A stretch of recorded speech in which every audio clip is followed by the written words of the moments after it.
আপনাদের আহ্বানে একটি ঐতিহাসিক সন্ধিক্ষণে আমরা দায়িত্বভার গ্রহণ করেছিলাম। জুলাই অভ্যুত্থানের সৃষ্ট নতুন বাংলাদেশের যে অভূতপূর্ব সম্ভাবনা জাগ্রত হয়েছে তাকে এগিয়ে নিতে আপনারা আমাদেরকে দায়িত্ব দিয়েছিলেন। গত 12 মাস ধরে আপনাদের সবাইকে সাথে নিয়ে জুলাইয়ের দাবি পূরণের চেষ্টা করে যাচ্ছি।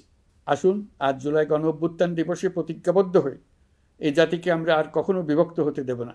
আমরা সকল নাগরিকের প্রতি মর্যাদাশীল থাকব, তিনি যেই পরিচয়েরই হন না কেন। আমরা দৈনন্দিন জীবনে নানা ঘাত প্রতিঘাতে সাময়িকভাবে যদি পথভ্রষ্ট হয়েও পড়ি, প্রতি বছর জুলাই আমাদেরকে নতুন করে ঐক্যবদ্ধ হতে শক্তি যোগাবে। জুলাই তরুণদের উসিলায় জাতির আত্ম আবিষ্কারের মাস, ভুলভ্রান্তি শুধরে নেবার মাস, গর্তে পড়ে যাওয়ার প্রবণতা থেকে নিজেদেরকে রক্ষা করার মাস। জুলাই গ্রামে গঞ্জে, সরকারি বেসরকারি স্কুল কলেজে, বিশ্ববিদ্যালয়ে, ফসলের মাঠে, ঘরে বাড়িতে কিশোর কিশোরী তরুণ তরুণীদের কাছ থেকে তাদের আকাঙ্ক্ষাগুলো জেনে নেওয়ার মাস। নির্বাচন আসছে।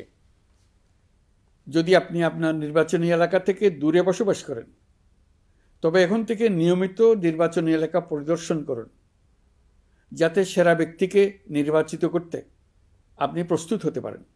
যাদের তাজা রক্তের বিনিময়ে আমরা আমাদের এই অতি মূল্যবান অধিকার ফিরে পেলাম, ভোটটা দেওয়ার আগ মুহূর্তে যেন তাদের চেহারা আমাদের চোখে ভেসে ওঠে।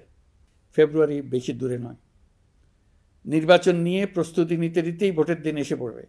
বহু বছর আমরা কেউ ভোট দিতে পারিনি। এবার আমরা সবাই ভোট দেব, কেউ বাদ যাবে না। সবাই যেন বলতে পারি, নতুন বাংলাদেশ গড়ার পথে দেশকে রওনা করার জন্য আমি আমার ভোটটা দিয়েছিলাম। আমার ভোটেই দেশটা সে পথে রওনা হতে পেরেছিল।